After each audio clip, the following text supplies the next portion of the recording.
Magandang araw po, ako po si KG Priolo, ang DTF Machine Operator ng SMCDO. Nagamit po itong machine ng 6 na araw na may total na 19 meters. Ito po yung printer head. Ito po yung capping. I-head clean po natin. At antayin po natin itong matapos.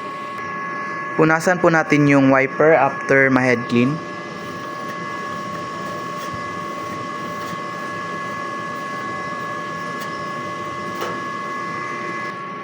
Pagkatapos po, check po natin yung nozzle.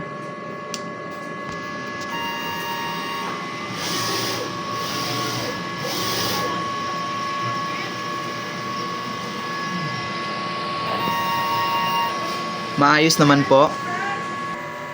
Yung ink level namin po ay tama lang po. Yung waste tank, kakadispose lang po kahapon. And ito naman po yung sa ground wire. Ito po yung stocks ng used ink. At ito naman po yung sa unused inks. Ito po yung unused powder namin. Unused na film.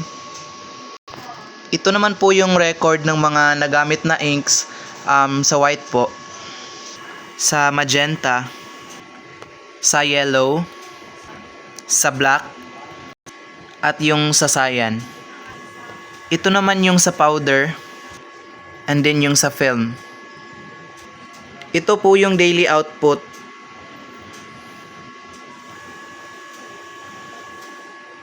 And ito naman yung sa daily checklist po. Yun lang po, maraming salamat.